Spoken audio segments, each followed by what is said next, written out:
stage full of obstacles to take on.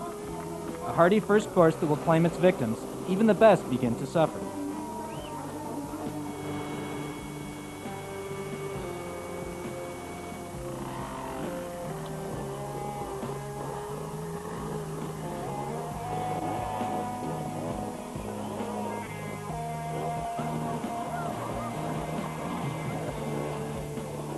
The rain fell throughout the week heading into the event.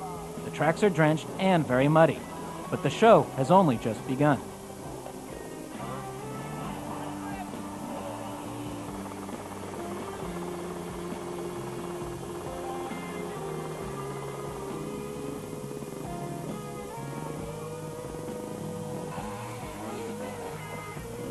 And here we see what the riders are in store for on this first motorbike stage. Slippery stones and steep descents, uphill climbs with no grip, all of which will sap energy already running near empty.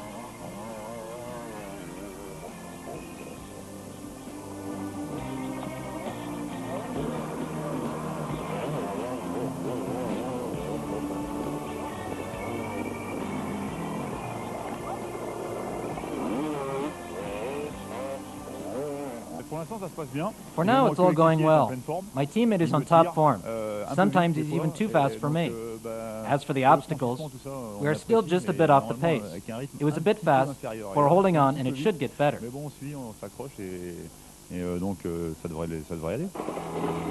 Frédéric Weill and teammate Sébastien Guillaume are currently third, not too far from the leaders. Despres and Gao and Bayle and Esquirol, themselves just a few seconds from the lead.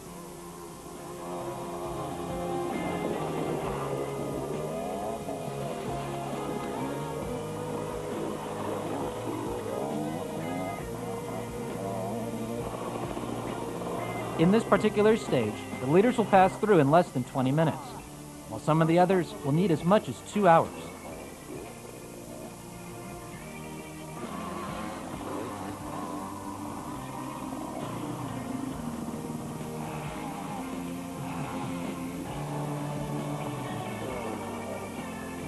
At this moment in the competition, everything is still wide open, and some are counting on what lie ahead to determine the eventual order of things.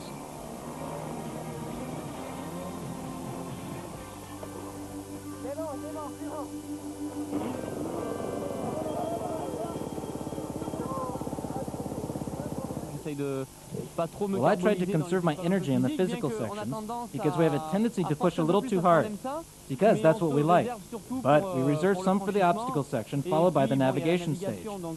So I think that the physical effort is important, but the intellectual effort is key for the navigation.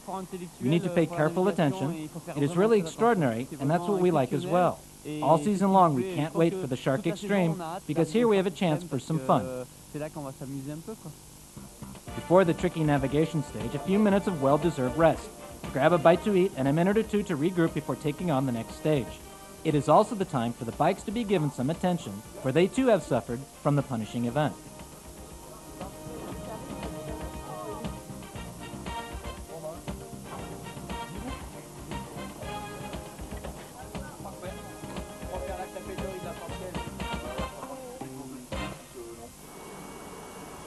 "2 p.m. and the navigation stage is next up. 5 minutes before the start of the stage, each team is given a map, a compass, and 8 beacons to find, and they are free to use the tracks of their choice as long as they pass the control points.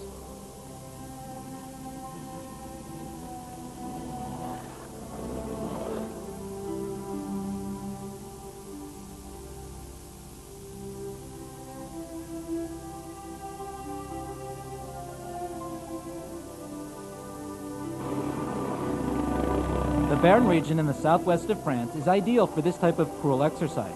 Little or no fencing, it features wide open spaces where the riders are left to their own guides to find the shortest possible route.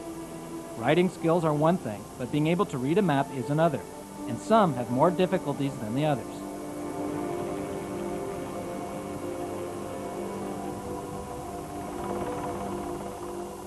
Those who have more experience with the maps, as we will see later why we chose Marco, are ahead, and there's just one map for both riders. So, when he intervened and gave indications without ever having looked at the map since the start of the race, in fact, he gave me the opposite directions, and that's what happened to us.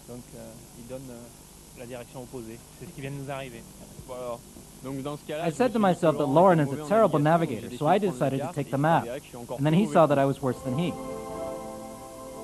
Here we have a chance for a few moments of comedy when some of the teams cross paths on the same track. Each one is sure he's following the proper direction.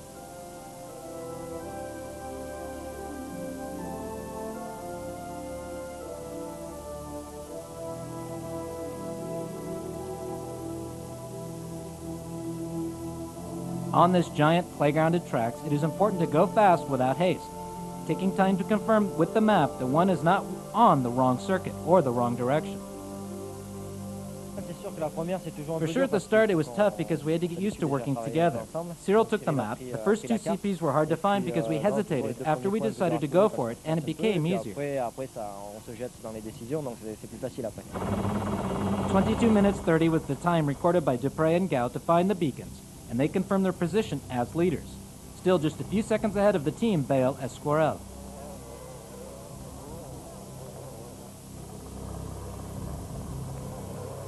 It's really nice because these are much shorter stages than on rally race. We are forced to put on the pressure and maintain a fast pace.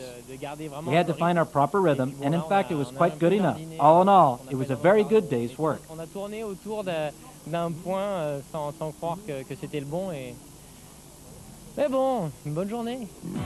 Amongst the 100 or so entrants, the Belgian rallyman Freddie Loix, who was having a great time on the event. A driver in the official Peugeot World Rally team, he took advantage of a break in his schedule to participate in an event he is sure to remember for quite a long time.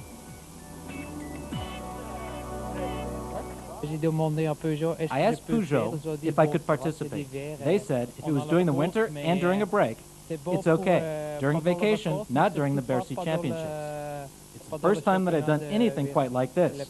I have done a few Enduros, but never anything like this race. It's a very tough challenge indeed.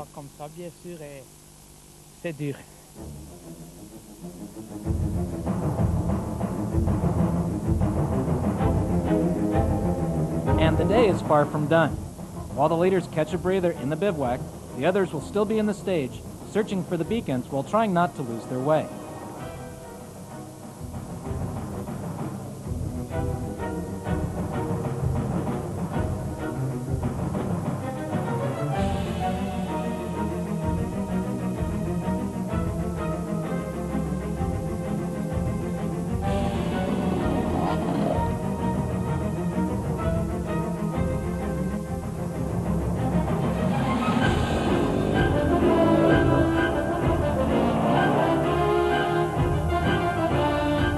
And while there is still the night stage left to be run, it's time to hear from the leaders who explain just how well things are going.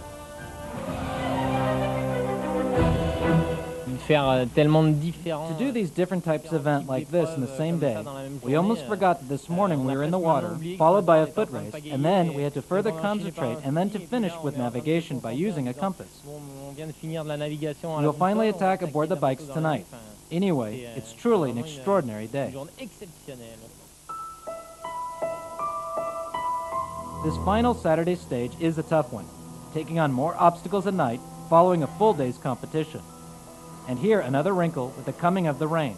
It's very cold, and in the undergrowth, a thin bed of leaves alternating with slippery rocks covered in moss.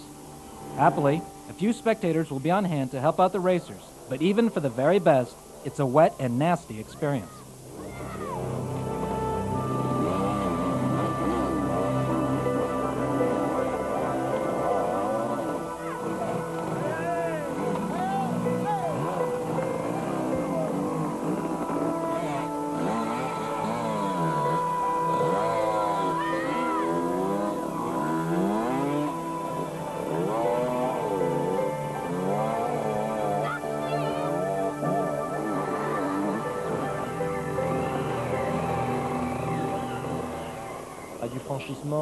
Well, there were already some very tough obstacles during the day, but now there are even more because we see a lot less. Because with the headlights, when we go down, when we arrive upon an area and lights are shining in front of us, well, in fact, the lights were so bad, a hole actually caught me out. We were practically riding blind, and there were many, many accidents. It really is a question of visibility. It's very tough out there when you can't see exactly where you are going or where the traps may be. Again, there were numerous falls and many had to stop, but we pushed as hard as we could, and I will tell you, it is very hard indeed. On a poussé énormément, donc voilà, c'est très dur. For us, it wasn't too bad, but I can tell you that about 75% of the others had quite a few difficulties. But we did have our own small troubles early on, and I can only imagine how hard the rest is going to get. In the middle of the woods, anything can happen. Luckily, this gorilla is mild-mannered and will even aid the competitors. David Castorel, the organizer, had warned that, here, when it rains, what was easy becomes difficult, and what was difficult becomes nearly impossible.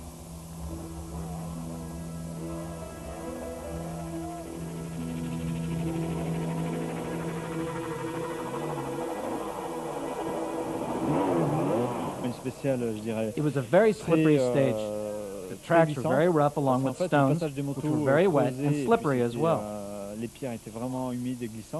We had a very tough time out there. There were some very steep climbs that posed a lot of difficulties. We were not properly equipped for the dark portions. We couldn't put up much of a fight, and it was very tough.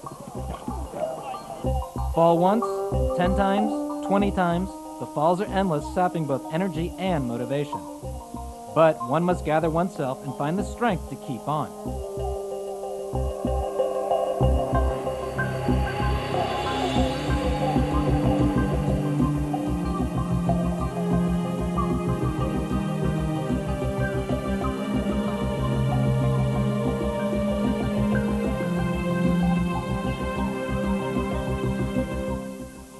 At the end of this rather trying stage and first day of the race, Despres and Gao find themselves atop the standings, 8 minutes ahead of Bayle and Esquirol, and 13 minutes ahead of Weill and Guillaume. The gaps are large, but anything can still happen.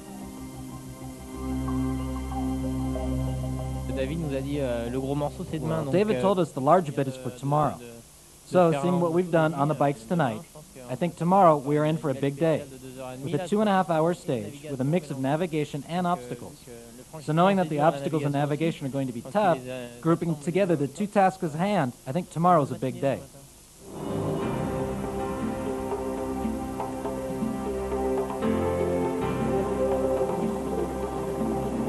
Well, good news, it's Sunday and the weather is fine.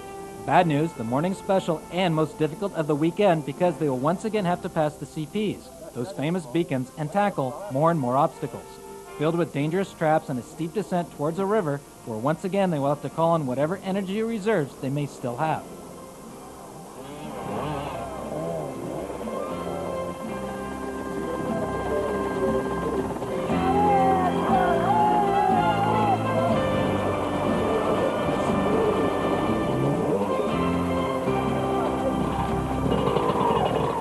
In the overall standings, the team of Raphael André and William Brana take advantage and wrestle away the 4th spot away from Germain and Bouffioux.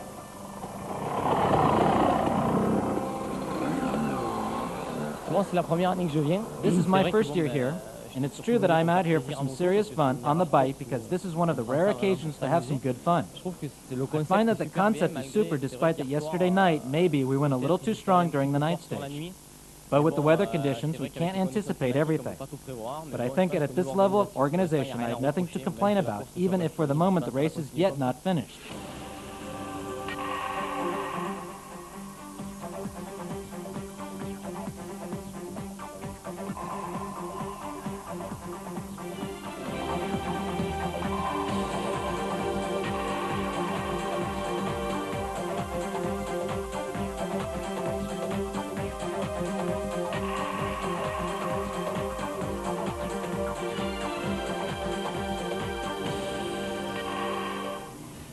At the top of the order, the gap is closing. Bayle and Esquirol took more than 2 minutes from leaders Despres and Gao. The suspense is thick, and each one believes in his own chances.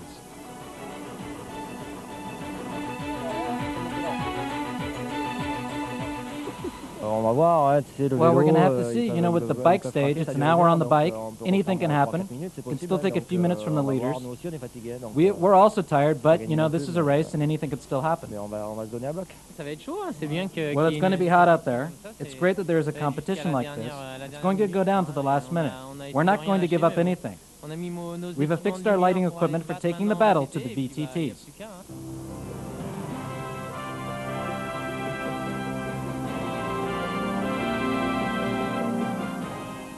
And we get set for the VTT stage. Once again, a healthy dose of effort will be needed to take on the tracks filled with water that slow the progress of the bicycles. Once again, it's very tough even for the most competitive and the strongest.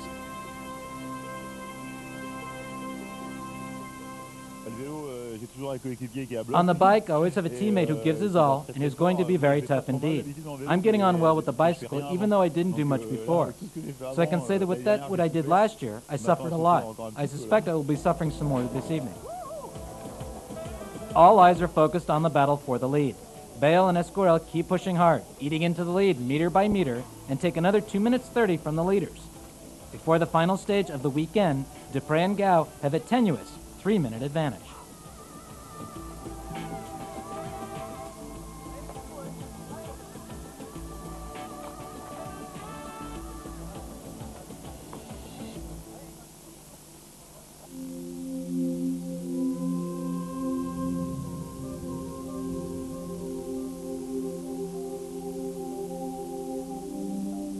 The rain returns, leveling the playing field. The riders take to this final stage, a never-ending climb where precious seconds can be gained or lost. Bayle and Esquirol know that it is here where it will be won or lost.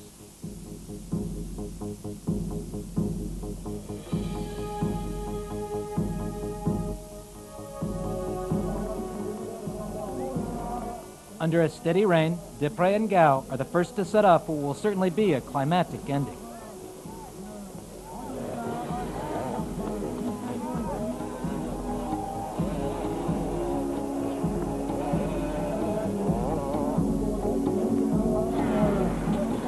"30 seconds later, it's the turn of Bayle and Esquirol with just one goal: make up a 3-minute deficit. In other words, to do the unthinkable.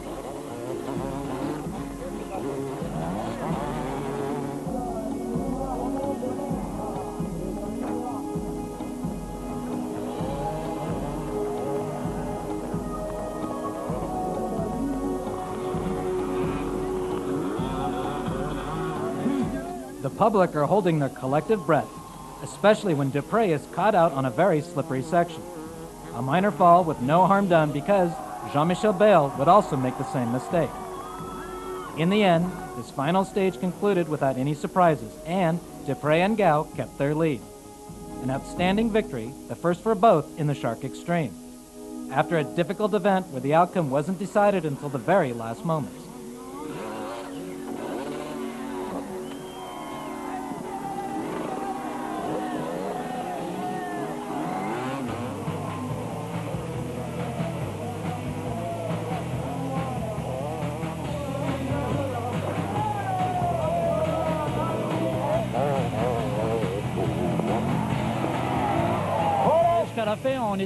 Just until the very end, we weren't sure.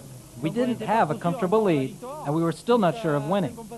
We had to make sure to get to the very end, because it is not over until it's over.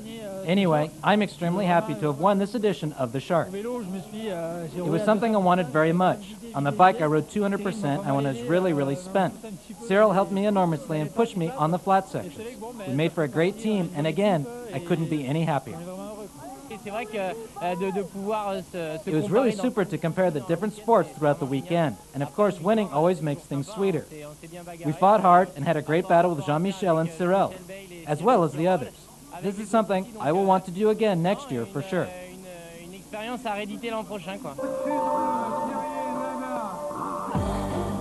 And here a symbolic image. After the arrival, the first riders in went back out to help their adversaries. Proof that beyond the competition, it is unity that counts most. Bayle and Esquirol would go on to finish second.